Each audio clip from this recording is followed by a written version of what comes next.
Kwa kuwa sisi tumezoezwa kila jambo ni mapepo, kwa hiyo tunayakemea.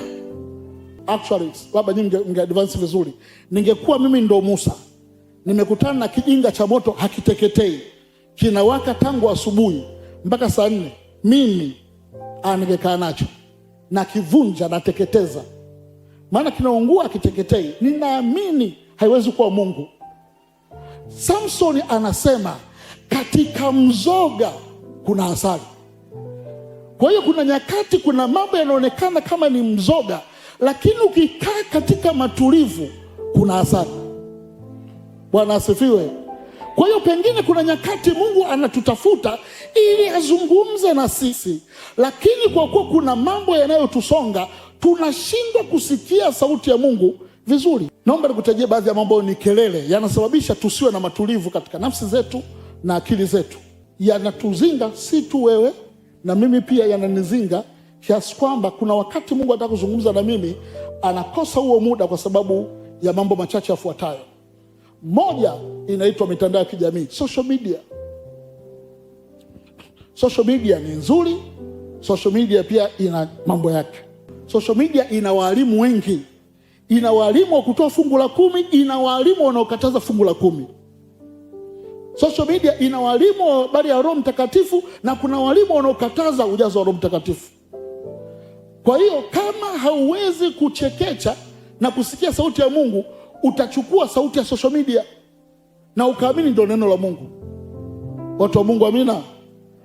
Nilikuwa nasoma kwa social media, mtu mmoja ameandika painless ways of suicide, yani namna ya kujiua bila maumivu. Mtu kabisa ameandika.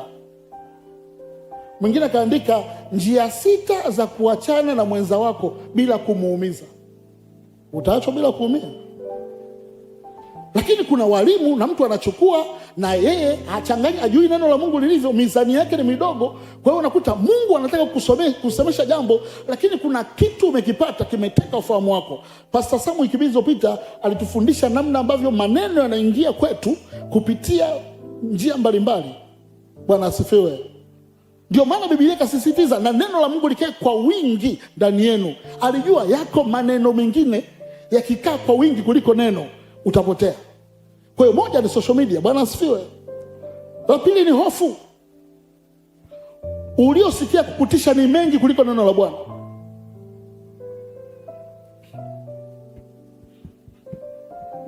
Unasema daktari amesema ugonjwa huu nitakufa nao. Unasahau mwaka tu uliopita tu tumefundishwa Yohana 10:10, mimi nalikuja ili wawe na uzima kisha wawe nao tele. Neno lile linakuwa kwako limepotea kwa sababu ya hofu. Hofu ni nyingi. Jamani, amina. Unasoma, unafuatilia, unaona watu wanaachana na wewe unaolewa mwezi ujao, mwezi Juni. Unasema nitaweza kweli? Maana watu wanaachana na bila kuhesabu watu kanisani hapa ambao hatujaachana. Yaani unaona walioachana ni wengi kuliko ambao tumedumu kwenye ndoa. Kwa sababu kila unachokiruhusu kwenye akili yako kitokee kinaumbika. Haleluya. Haleluya. Ukiwa unataka kununua, ukiwa hauna wazo la kununua viti, hauna wazo la kununua gari la aina fulani, hauwezi kuliona barabarani. Yaani ukiwa hauna wazo la kununua gari lolote, haulioni barabarani. Sasa sema nitataka kununua gari la aina fulani. Ukilisema tu unashangaa, hilo. Utahesabu mwisho unaingia kwenye namba. Unaona, nishafika hadi ENA. Wamefika mbali. Kwa sababu akili yako sasa imeruhusu. Na kwa kuwa mara ya kwanza ulikuwa hujaruhusu, ulikuwa uyaoni. Mtu anavyoona nafsini mwake anakuwa. Bwana asifiwe. Sikuwahi kujua kuna maduka ya nguo za watoto mengi mpaka nilipopata watoto. Nikafika level sasa nikagundua yenye bei kubwa na bei ndogo. Na baadaye nikagundua sehemu ambapo kuna kusagula ambapo ni bei rahisi lakini ina quality. Kwa sababu wakati na majira yamefika. Sasa hofu inapokupata, neno la Mungu unaweza ukalisahau. Bwana asifiwe. Bwana asifiwe. Mpaka unafika nyakati hofu ni kubwa kuliko uwezo wako kulitumia neno la Bwana. Jambo la tatu ni msongo wa maisha. Tunapambana lakini mambo hayaendi. umekuja kanisani kama the last resort, matokeo ya mwisho kabisa kwa Bwana umeyaweka kwake, kwa sababu maisha yamekutandika kiasi kwamba ukaona sasa sehemu iliyobakia ya Yesu nayo sio kwa ajili ya kumwamini, kwa ajili ya kujaribisha. Wasema nijaribishe kwa Yesu, kwa sababu una uhakika kama kuna wakati, nyakati na majira Bwana atakujilia. Bwana asifiwe, Bwana asifiwe. Kwa hiyo unafika wakati majira la tuzinga, na unasahau kwamba Mungu alishatuambia na kutupa mwaliko, njooni kwangu ninyi nyote wenye kulemewa kwa mizigo, nami nitawapumzisha. Pumziko haulioni isipokuwa changamoto. Hiyo linasababisha Mungu anataka kusemesha, wakati mwingine hausikii. Nakumbuka mwaka 2007 mzee wangu mzee Sasali, baada ya kuondoka pale Magomeni, tukawa tumekaa, nakaa Kinondoni kwa rafiki yangu. Nilikuwa sijaanza kukaa na kujitegemea, nimekaa kwa rafiki yangu, amenibeba kipindi hicho. Siku moja nimekaa nikasema, kama duniani yupo mtu mwenye shida kuliko mimi, sijui kama yupo. Yaani wachungaji hawanaga maduka, wachungaji wa zamani hawanaga maduka, hawana restaurant, hawanaga biashara ya ziada, wale wazee wa imani. Kwa hiyo alitoka yeye, afadhali wana wa Israeli walitoka na vitu vyao, yeye alitoka kama alivyo. Bwana asifiwe. Mimi ndo wa kwanza. Mdogo wangu anayefuata ambaye ni mchungaji sasa hivi Canada, ameanza huduma Morogoro, kwa hiyo naye nilikuwa namtegemeza. Afu na wadogo zangu wengine wawili wanasubiri kwenda shule, mimi ndio nawasomesha. Yaani ile Yesu alikuwa msalabani akaangalia akasema Eloi Eloi lama sabakthani, nilielewa sana kipindi hicho. Siku hiyo nimeamka asubuhi, na wakati nasoma neno la Mungu, Biblia wakati nasoma neno la Mungu likanijia, sema mimi ni Bwana wa vita na hilo ndio jina langu. Hiyo sentensi nilielewa tofauti sana, kwamba Bwana ni Bwana wa vita na hilo ndio jina lake. Kwa kuna wakati unasongwa na mawazo mpaka usikii sauti ya Mungu katika maisha yako. Haleluya. Jambo lingine ambalo linatukwamisha kusikia sauti ya Mungu, burudani. Watu wa Mungu, burudani zimekuwa nyingi sana siku hizi, na siku hizi watu wanaenda kidigitali.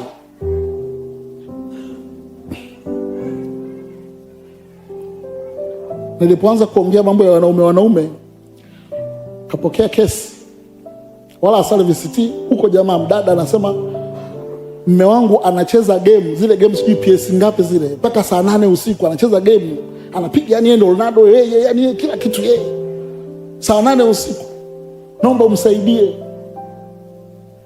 Anaburudika tu.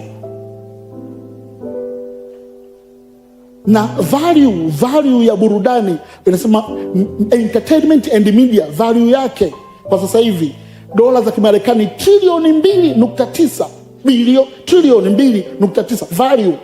Dunia inazidi kutengeneza burudani, watu waburudike, watu wa furaha, kwa hiyo wanatengenezwa burudani. Hata hapa Tanzania ipo sehemu siku hizi, kuna sehemu unatoka Mbagala unakuja kuchekeshwa hapa Kijitonyama. Yaani unalipia daladala uje kuchekeshwa Kijitonyama, unachekeshwa afu unarudi nyumbani tena Mbagala. Kwa sababu gani? Can you imagine? Kwa maana kwamba watu hawana furaha, inabidi watafute furaha. Bwana asifiwe. Mtu anasafiri kutoka Tanzania anaenda kuangalia mechi ya dakika 90 Italy, anapanda ndege masaa mengi kwa ajili ya dakika 90, nafsi yake inafurahi. Burudani. Hapa wazazi wengi tunakutana hapa, watoto wetu kwenye kucheza football tunawapeleka, mwanangu ana kipaji nini, value. Wakati mimi nacheza mpira, mzee Sale kwa ananichapa naenda kupiga magitaa kwenye ibada. Leo unampeka mtoto aje pisa, huyu akitoboa anaweza kwenda, kuna mlango wa Bwana hapa ndani yake. Kwa hiyo burudani imechukua nafasi. Kwa kuna wakati unaburudika, lakini ndo series iko episode ya 3. Alafu Sterling ndo kakabwa na unajua kabisa atatoroka. Inabidi uangalie episode inayofuata. Wala wakati episode tunajua hilo, episode inaishiaga patamu kiasi kwamba inakulazimu uende episode inayofuata. Na umepanga siku hiyo usome kitabu cha Joshua. Joshua atasubiri tu. Bwana asifiwe. Jamani, Bwana asifiwe. Nyingine, maoni ya watu, people's opinion.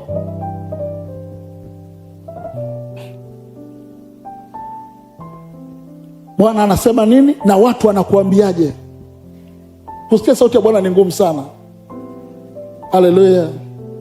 Kuna mfano huo unaongeaga mara nyingi sana. Mimi na mke wangu tulipokuwa ndo tumeona wana hivi, Bwana alitusemesha kabisa, twende tukafungue mahali supermarket. Tukalite mpaka eneo Mungu alituambia. Tukaenda tukatembelea. Alikuwa ana supermarket. Tukaangalia lile eneo. Baada ya wataalamu kuanza kutuambia, lile eneo kuna kona afu eneo liko kwa mbele. Yaani kona hapa ndo kubwa afu liko kwa mbele. Wataalamu wakatuambia kitaalamu itakiwa duka supermarket iwe kabla ya kona, kwa sababu huku alitaonekana hapo wanapokuwa wanakata kona, kwa hiyo utakosa wateja. Wakaja na data na statistics, tukaachana nalo. Pale pale tulipotaka kufungua supermarket, ikafunguliwa supermarket. Na sisi ndio tukawa wateja. Tukabaki sasa, hili wazo ndio likuaga letu hili. Yaani hili wazo hili. People's opinion. Mungu anayo sauti, atakusemesha kitu ambacho ukikitii una rahisi.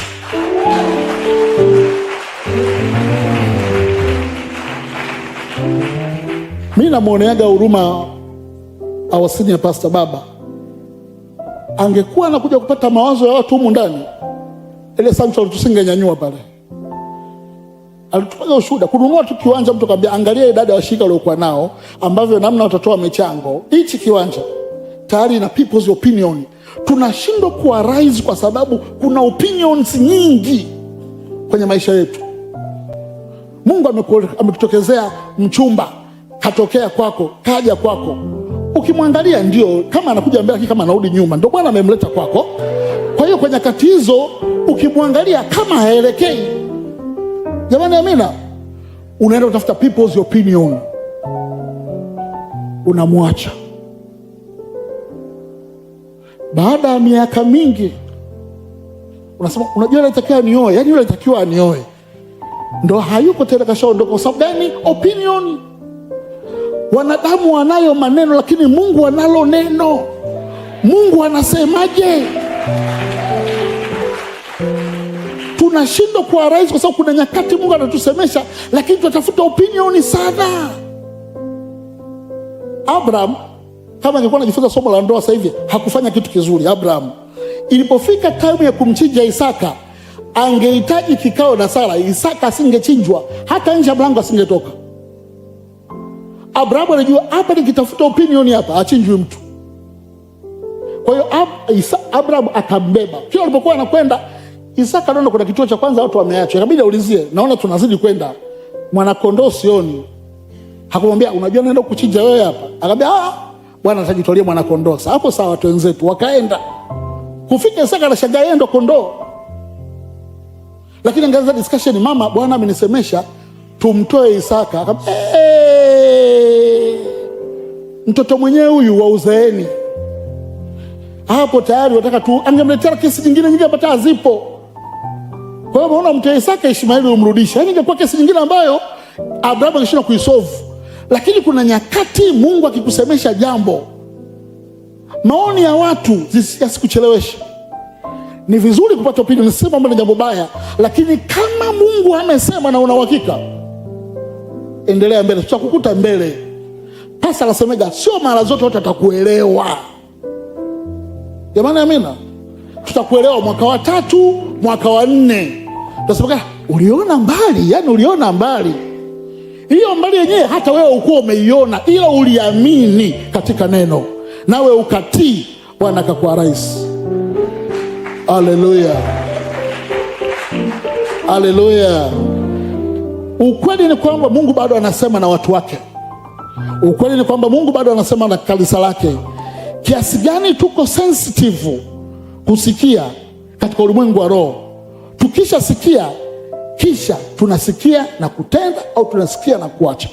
Haleluya. Tatizo si kwamba Mungu yuko kimya, Mungu bado anatamani kusikia. Ndio maana Yeremia, katika Yeremia 33 mstari ule wa 3 anasema, niite nami nitakuitikia, nitakuonyesha mambo makubwa na magumu usiyojua. Mungu anasema niite nami nitakuitikia. Anatamani bado kusikia kutoka kwetu. Lakini tatizo kubwa letu sisi, tumeacha kumwambia yeye na kuelekea katika mambo mengine yasiokuwa sawa. Mkristo aliyelala ana kawaida ya kusikia vibaya. Mkristo ambaye hana uamsho ana kawaida ya kusikia vibaya. Samueli wa kwanza sura ile ya 3 mtoto unaitwa Samueli. Samueli alikuwa anakaa hekaluni. Usoma katika sura ya 2 unasikia, kwa maana ya kwamba Biblia inasema kila mwaka Elikana pamoja na Hana walikuwa wanamletea kanzu mpya pale hekaluni. Kwa hiyo inamaanisha Samuel alikuwa anakaa hekaluni. Sura ya 3 Biblia inasema Samuel alikuwa analala, sio anakaa, analala karibu na sanduku la Bwana. Samuel alikuwa anajua sanduku la Bwana lina uwepo. Samuel alikuwa anajua kwenye sanduku la Bwana upo ulinzi. Samuel alikuwa anajua kwenye sanduku la Bwana yuko Bwana. Haleluya! Akiwa amelala, Bwana akamwita Samuel, Samuel, Samuel, Samuel. Samuel akaamka, akamkimbilia kuhani Eli, akamwambia nimekuja. Akamwambia vipi sasa, umeniita? Akamwambia sijakuita. Akaenda akalala tena. Mungu naye wa rehema akamwita tena, amesikia lakini ameelewa vibaya. Akatoka akaenda kwa Eli. Kufika kwa Eli akamwambia mimi sija. Eli akagundua hii itakuwa Mungu anamsemesha, hii itakuwa Mungu anamsemesha. Lakini kwa kuwa hana uelewa wa haya mambo na ndani yake kumelala, ngoja nimsaidie. Ukiitwa sema Bwana niko hapa, mtumishi wako. Aliposema Bwana akasema na yeye. Bwana asifiwe. Knowledge ya kuitwa anayo. Haleluya. Lakini anavyoelewa anaelewa vibaya. Ndivyo Mkristo ambaye kwenye roho amelala, kuna mambo mengi yanayoendelea anaelewa vibaya. Jamani amina. Jamani amina. Mkristo aliyelala katika ulimwengu wa roho, basi hata katika kuyaelewa na kuyatazama mambo anatazama vibaya. Kitabu cha Amosi sura ile ya 4 mstari wa 7. Amos sura ile ya 4 mstari wa 7. IT unaweza kulipa chalo andiko. Amos sura ile ya 4 mstari wa 7. Nitakuonyesha Mungu anatarajia kwa level yao wana wa Israeli wangekuwa wameelewa, lakini wanaelewa vibaya, kwa sababu ndani yao Mungu anawasemesha, lakini wao wanaelewa vibaya. Naomba nisome Amos 4 mstari wa 7. Tena nimeizuia mvua msiipate. Mungu anasema hivi, tena mimi Mungu nimeizuia mvua msiipate. Ilibaki miezi 3 kabla ya mavuno, nami nimenyesha mvua juu ya mji mmoja, nikazuia mvua isinyeshe juu ya mji mwingine. Sehemu moja ilipata mvua na sehemu isiyopata mvua ilikatika. Basi katika miji 2-3 walitanga kuendea mji mwingine wapate kunywa maji, wasipate ya kutosha, lakini hawakunirudia mimi, asema Bwana. Mungu anawaambia wana wa Israeli, anamwambia Amos, mimi Mungu nimezuia msipate. Hiyo hapa, rudi nyuma. Mungu anasema mimi nimezuia mvua. Anasema mimi nimezuia mvua msiipate. Mungu anasema mimi hapa nimezuia mvua msiipate, na nimesababisha mji huu hapa mvua imenyesha na mji huu hapa mvua isinyeshe. Sasa nilitegemea mkiona hivyo mngetakiwa mjiulize, mbona imebaki miezi 2 ya mavuno alafu mvua hapa inanyesha hapa inyeshi? Mnakuhubiri andiko hapa kanisani, nikasema kitanzania ikitokea Goba mvua inanyesha Mbezi Beach hainyeshi, tunasema Simba anazaa. Yaani kuna mvua najua vinaka pamoja, kitanzania sema Simba anazaa. Kumbe Mungu anataka, mbona hapa sasa natoa equation ambayo nategemea mtanielewa. Nataka mjiulize maswali. Mbona mji mmoja umenyesha, mji wa pili hujanyesha? Mimi ndo nimeizuia. Nilitakiwa mngekuja mniulize. Kwa hiyo ilikuwa inamaanisha it was a call for conversation. Ulikuwa ni mwito wa mazungumzo. Anasema amkunirudia. Kwa hiyo inawezekana kuna situation zinaendelea kwenye maisha yetu. Mungu anakuita tuzungumze, njooni tusemezane. Hilo jambo mimi ndo nimelifanya, nataka tuongee.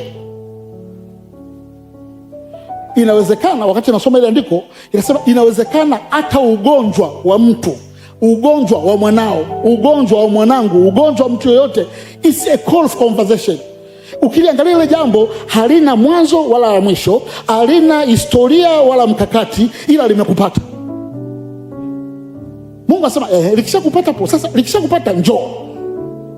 kwa sababu amegundua wewe uko busy na social media, uko busy na opinion, uko busy na nini. Kwa hiyo anakuletea jambo ili akupate mzungumze, ukumuendea. Unajua kumsikia mtu anasema, unajua tumbo likinivuruga huwa anajuaga Mungu anataka kunisemesha jambo. Mambo sio namna hiyo. Kuna mtu mwingine sio tumbo, anakosa amani. Akikosa amani anaenda kwenye mahali, kwenye maombi. Kwa hiyo kwake a call of conversation, mvurugo ni ishara kwamba kuna jambo la kuzungumza. Kwa mtu anasema, asubuhi nimeamka, nimechoka tu, sijisikii kwenda. Kumbe nilipoingia kwenye maombi Bwana akanisemesha. Kumbe ilikuwa ni mwito, ule mvurugo ni mwito wa mazungumzo. Na kwa kuwa sisi tuna level ya kutokuelewa mambo, tunaacha apite. Unaenda kwenye basi, kwenye kituo, unafika, imetokea sio tokeaje, umechelewa, ile basi limeondoka. Unaenda mpaka kwenye kituo kile cha mabasi, unawawashia moto, unawatukana, unawafokea mtu wa Mungu. Nyinyi wa vipi mnaondoaje gari na nini? Afu gari linafika kibao, unasikia limepata ajali, lote abiria wamekufa. Unamshukuru Mungu na laumu. Na hujajua ile kuchelewa ilikuwa ni salama yako ili akuokoe. Ikishatokea hivyo sema, asante Yesu, ndio maana nilichelewa. Mungu atusaidie, tunaelewaga baadaye sana. Haleluya. Haleluya. Kuna watu waliwahi kuibiwa fedha, lakini wakati wanatoa nasikia, yani moyoni mwangu kulikuwa kuna kataa. Nikaona bora nimsaidie tu. Nilijua tangu nampa. Jamani amina. Jamani amina. Jamani amina. Kwa ajili ya muda naomba nikimbie. Dalili za mtu aliye usingizi wa kiroho.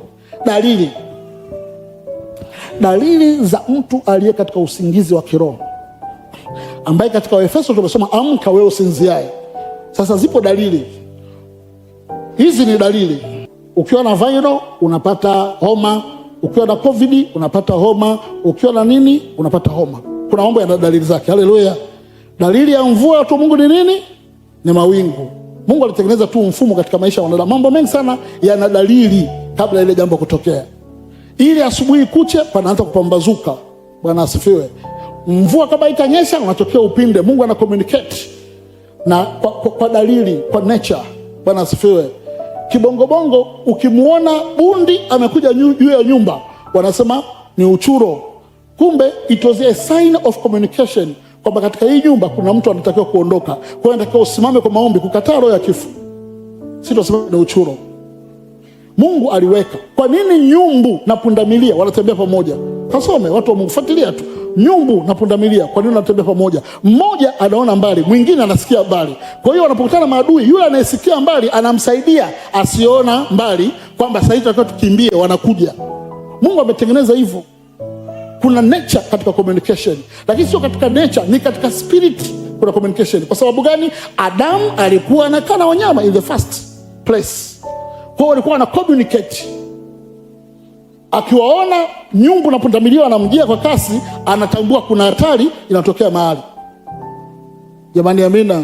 Asa dalili za kulala usingizini. Moja, kupoteza maisha ya maombi.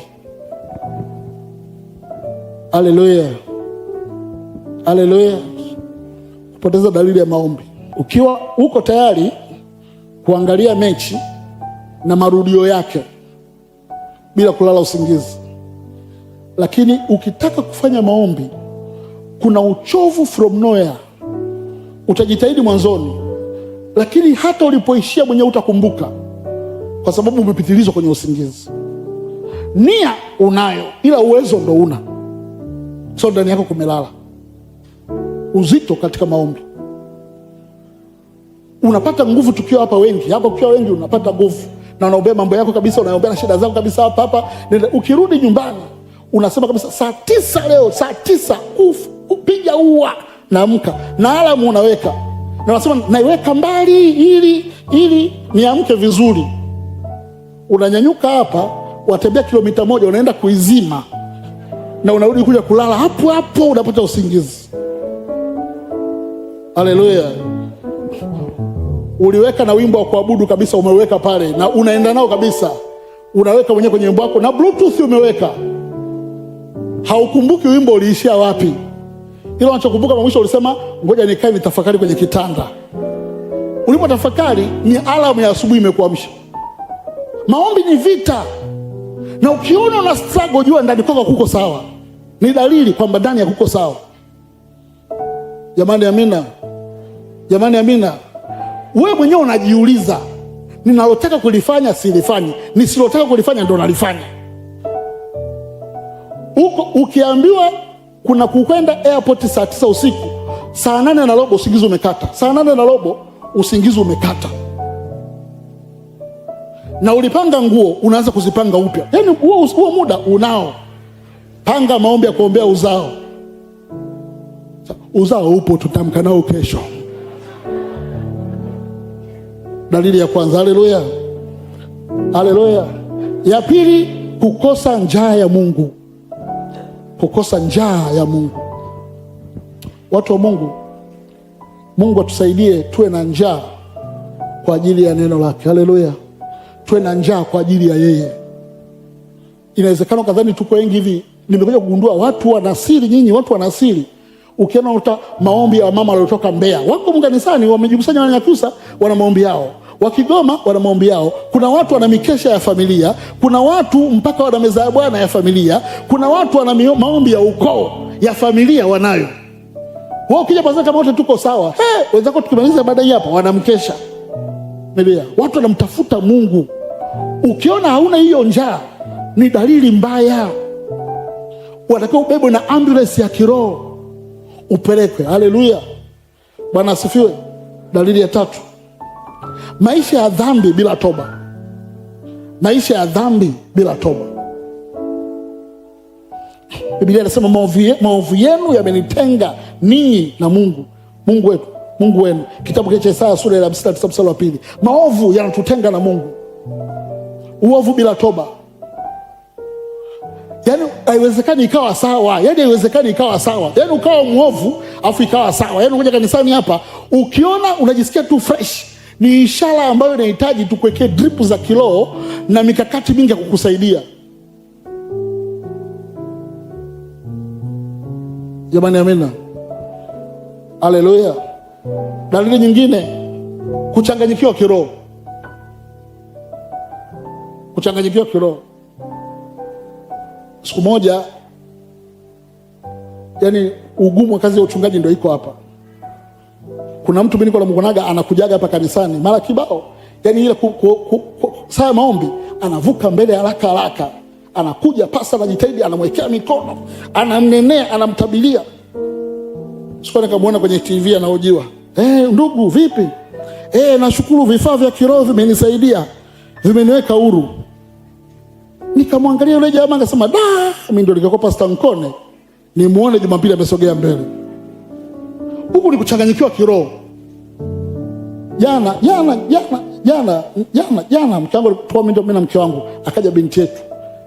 Akawa alikuwa anaona kwenye TV mtu anaombea anapaka na mafuta. Akaambia, hawa vipi wanaamini sana mafuta kuliko Yesu? Yaani inakuwa vipi hawamwamini Yesu kiasi hicho, wanaamini mafuta? Sio, unaelewa? Hasa kama mtoto kama yule hapo unajua anakuhubiria hapo, siku akuona na umejichanganya sasa. Umekuja na mafuta. Anakukumbusha. Tukachanganyikiwa, siku hizi mambo ni mengi. Bwana asifiwe. Kuna wanaoruka moto, kuna wanaokanyaga majivu, kuna wanaokula keki, kuna wanaofanya hivi. Na kuna mtu anafanya kote Tanzania harambee, yani anakwenda huku, anakwenda huku. Na kuna watu wana ushirika wa makanisa matatu. Hapa anapiga breakfast. Lunch anajichanganya mahali. Jioni anapiga dessert mahali kwingine. Huyu akipata maroho atujua ameatolea wapi. Bwana asifiwe. Usiruhusu kila mtu akakuwekea mkono katika haya maisha, utachanganyikiwa watu wa Mungu. Jamani amina. Ukiroho unahitaji maturity. Ukiroho sio ushabiki. Marafiki zangu wanaendaga, stamina ya kiroho inahitajika. Jamani amina. Asa kiroho unachanganyikiwa. Bwana asifiwe. Bwana asifiwe. Bwana asifiwe. Niingie kwenye Mambo ya kusaidia kuamka, ili nimalize ujumbe wangu siku ya leo. Mambo ya kukusaidia kuamka.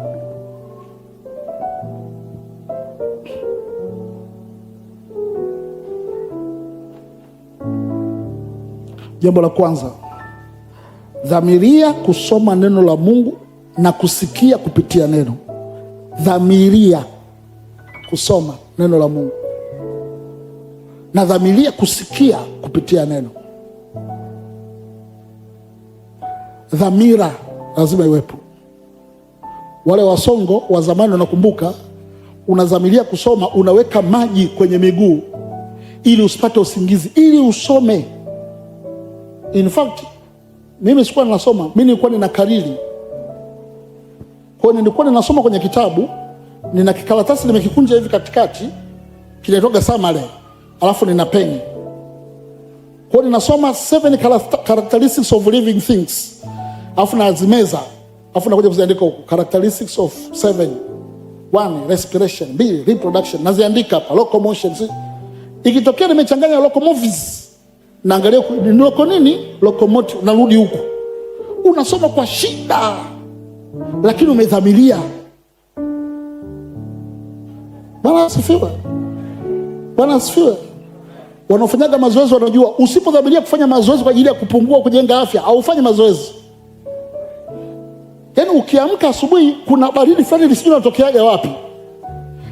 Nguo za mazoezi umeziweka na kichupa chako cha maji umekiweka. Lakini ukiangalia naka baridi, taanza kesho, hautafanya mambo pasipo kudhamiria, hayatokei. Usipodhamiria kusoma neno, hautasoma, mwaka utaisha. Lazima utengeneze dhamira ya kusoma na kusikia. Na usisome hiyo ukiuliza waliosoma andiko, usitusomee. Bwana asifiwe. Kuna wahubiri wanaosoma Biblia wakipangwa kuhubiri, kwa hiyo anasoma kwa kuhubiri. Kwa hiyo ukiwa unapenda maswali, leo angapi umesoma neno la Mungu, na unanyosha mkono, unatusomea, hautasikia sauti. Kuna mahali unafika unasoma andiko, unaacha Biblia kwanza, unasimama. Sikuwahi kuona hichi kitu cha namna hii. Yaani Mungu amezungumza mpaka umesikia, mifupa imesisimka. Jamani, amina. Dhamiria kusikia. Jambo la pili, dhamiria kusoma neno. Jambo la pili, dhamiria kuwa mtu wa maombi na imani. Dhamiria kuwa mtu wa maombi na imani. Imani ni matokeo ya unachokisikia.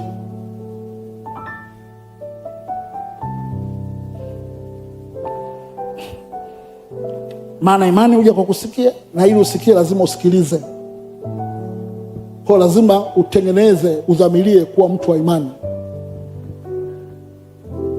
Unaanza taratibu. Nasemaga mara nyingi sana, nyumbani tulizoezwa kuomba.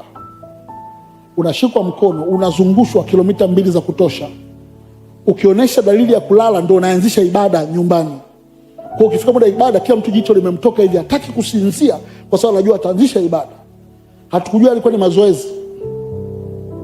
Tulikuwa tukienda kanisani, ukionyesha dalili ya kulala, mama anakushika mkono, mnaanza kutembea, mnakwenda mnarudi, unakwenda unarudi. Kwa hiyo ili usizungushwe kilomita nyingi, ni kujitikisia hapa hapa kwako ulipokuwa upo.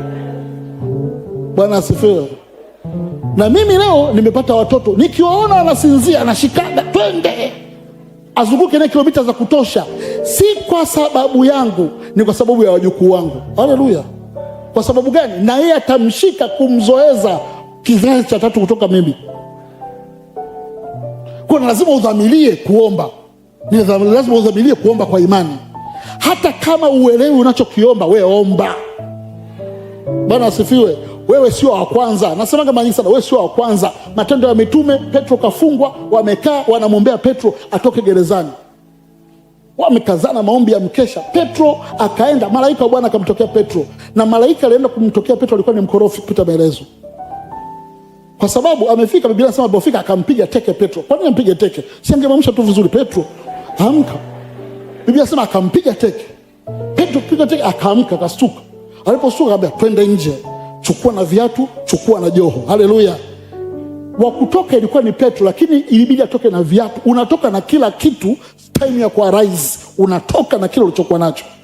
Alipo arise Petro akatoka, Biblia inasema mlango wa kwanza ukafungukia. Watu wa Mungu mnajua automatic door version yake imetoka kitabu cha Mitume. Kwa maana ulipofika mlango wa kwanza ukafungukia, wa pili ukafungukia, ndipo teknolojia automatic door ikaigwa kutoka kitabu cha Matendo ya Mitume. Kama ambavyo Bluetooth imetoka kitabu kile cha Mwanzo, wakati Yakobo anaangalia wanyama kwenye ufito na mimba inatungwa, teknolojia inachukua kutoka kwenye Biblia. Kwa kwenye kitabu cha Matendo ya Mitume, wakati Petro ametoka nje akaenda nyumbani kwa kina Roda, akakuta kuna maombi ya mkesha, wanaomba Petro atoke katika jina la Yesu. Petro atoke. Petro amewekwa gerezani muda mrefu, tunajua atamkata kichwa. Baba ingilia kati, baba ingilia kati. Petro anagonga hodi mlangoni. Roda akaenda mlangoni akagonga hodi. Kuchungulia hivyo. Petro badala ya kufungua mlango, mtu aliyekuwa jela anarudi kumwambia watu wengine. Anamwambia kiongozi wa maombi, Petro tunayemuombea yuko mlangoni. Biblia inasema hucho ni kivuli chake, tuendelee na maombi. Petro atoke, Petro atoke, Petro atoke. Wanamwombea Petro, lakini hawaamini kama atatoka ndani, lakini hawajaacha kuomba. Hata kama akili yako inakataa, usiache kuomba.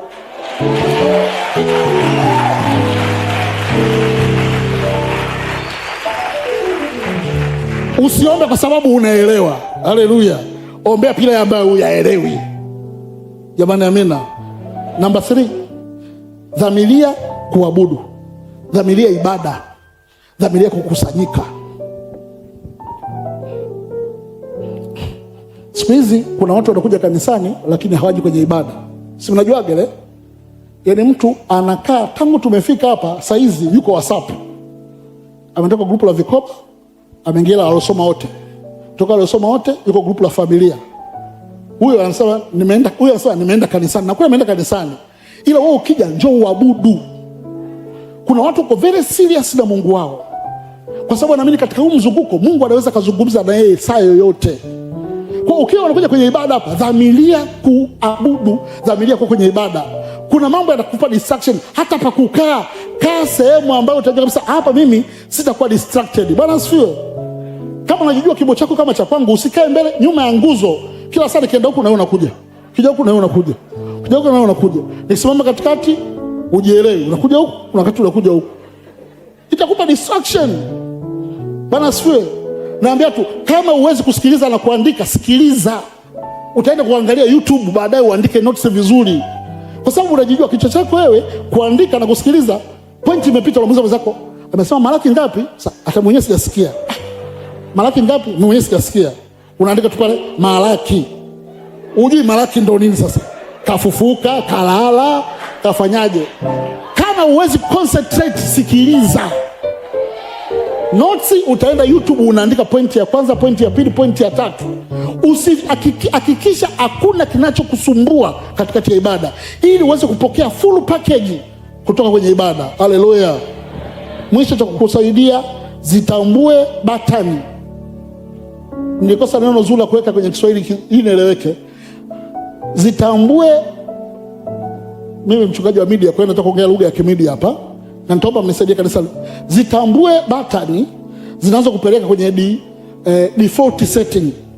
Mnajua default setting watu wa Mungu? Default setting, ukinunua simu ukiona hauielewi unairudisha kama ilivyotoka kiwandani. Kuna mara unabonyeza zinarudi kama inafuta picha, inafuta namba, inafuta kila kitu, inaanza upya. Hiyo inaitwa default setting. Yaani unairudisha kama ilivyokuwa. Bwana asifiwe. Sasa wewe unajua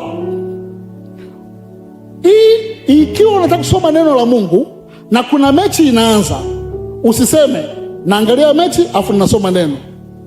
Itakurudisha ulivyokuwa mwanzo. Si unanielewa hapo? Kuna watu unajua nikikaa nao hawa tutasengenya, ninajua tu. Wakupigia simu wakwepe, watakurudisha kulikokuwa umelala mwanzo. Jamani, amina. Chochote kinachokurudisha ulipokuwa umelala usikiruhusu ukibonyeza. Haleluya. Watu wa Mungu, si unajua parachichi linalobonyezwa sana sokoni huwa linunuliwi. Si unajua? Kwa hiyo uwe makini wapi unabonyeza sana kwenye maisha yako. Chochote kinachokufanya usipige hatua hakikisha kukurudisha katika mfumo uliokuwepo tangu mara ya kwanza kwenye maisha yako. Simama pale ulipo kwenye kiti chako jioni ya leo.